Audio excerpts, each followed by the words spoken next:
Hello everyone, this is Zooc, and today I'm going to be drawing Slenderman. Yes, finally. I think I've gotten more requests for this guy than any other of my drawings. For the past months, every time I put a video up, people like, draw Slenderman, do Slenderman. So, yeah, okay, fine, I'll do it. For those of you that are still not familiar with Slenderman, although I find that hard to believe since it's basically, the internet is smothered with this shit. Slenderman was created on the Something Awful forums, which you should read, as part of a Photoshop competition. Basically, create your own fantastic being, etc., etc. And people Photoshop some pictures with this tall guy in a suit, made up this whole backstory, witness accounts, everything to give it a sense of realism, I suppose. Also, they manipulated some old drawings and stuff, saying that this creature was based off a German myth called Der Grossmann, which basically is bullshit as well, because the author, or the invented author of those drawings that were posted, is also fake.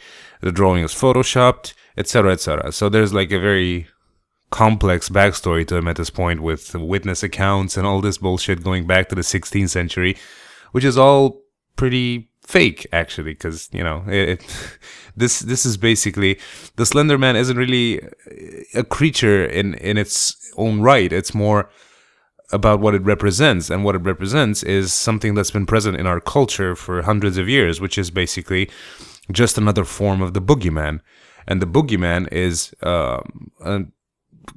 it's basically represents evil, but it's used not in such a malicious way, but more to scare kids, really. That's kind of the whole point of the boogeyman.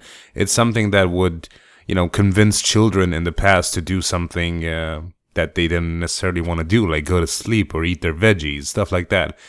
But this shit exploded with the whole Slenderman. Like, there's hundreds of websites out there about Slenderman, which leads me to believe that there's a little too much Mario and fucking SpongeBob in people's childhoods nowadays, and not enough quality folklore and fairy tales, because this shit is just recycled content. That's what it is. The boogeyman, and it's in all its shapes and forms, has been present in folklore and fairy tales since forever. So, it's nothing new. The Slender Man is just another form of the boogeyman. So I'm going to touch up on what the boogeyman means in, for example, Romanian culture, because, I'm Romanian, so, there you go. So the boogeyman goes by quite a few names. It basically has a form in every country out there with a different name, or sometimes similar names. In Romania, it's called Bau Bau. I know that sounds like a clown's name, but, I'm sure it has some sort of etymology.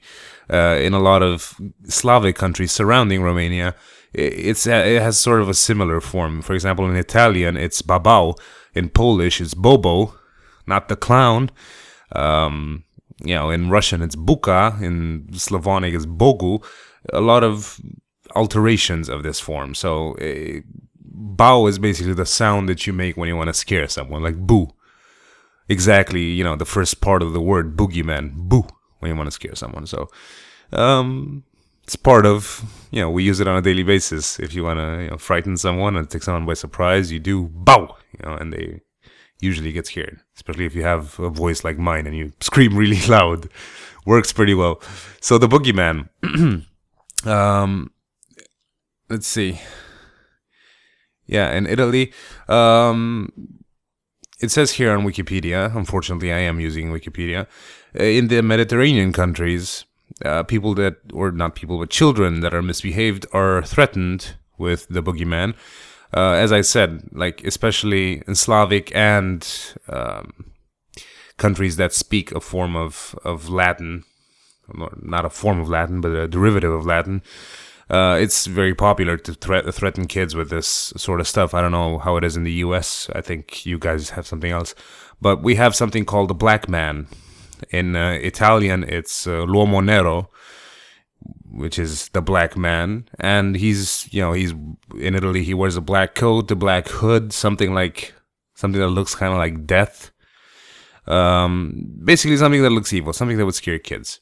But we also have a few different forms of, folklore creatures, mythical creatures that are meant to frighten people and keep them on the edge. Forest-wise, because the Slenderman apparently resides in the forest, we have something called the Mother of the Forest, which has been an integral character in many, many fairy tales, and it basically represents a keeper of the forest, but one with malicious intent. So it's not just a protector of the actual forest. In Romanian, it's called Muma Pădurii.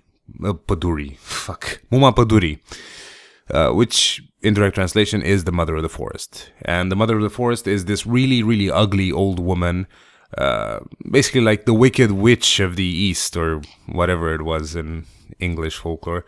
And she lives in the forest, kidnaps little children. This is a common theme amongst all boogeyman forms.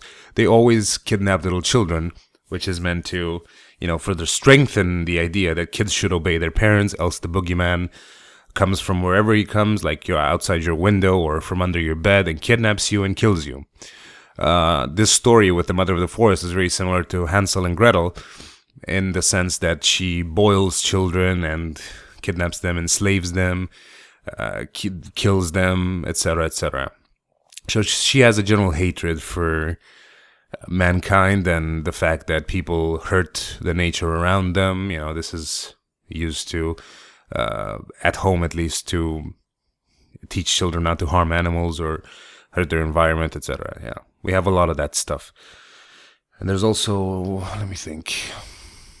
No, I think that's it in essence. It's just something that's been around the globe and back. So, that's why it shocks me that Slenderman is such a big deal right now. Because if anyone reads like a proper folklore book or fairy tale book, they'll encounter the Slenderman, sure, in a different shape, maybe not in a suit and tie, but that's just, a modern iteration of a very, very old concept in literature. So, nothing new there. But the drawing took about 4 hours, I think. And, drawing the Slenderman on its own would be kind of boring, so I decided to put him in a landscape, which is a first for me because I haven't drawn a character and it's like in an actual environment, especially not two characters in the same picture. So I guess it was something new to try out, and I got it out of the way. Came out pretty well, so no reason to complain. But that's it. Thank you for watching, and just know for yourselves that the Slenderman is really nothing new. Like, just pick up any sort of fairy tale book and you'll see it there. It's right there. Not in the same shape, not faceless, but still the same exact concept. So yeah, thank you for watching, and I'll see you for my next videos. Bye-bye.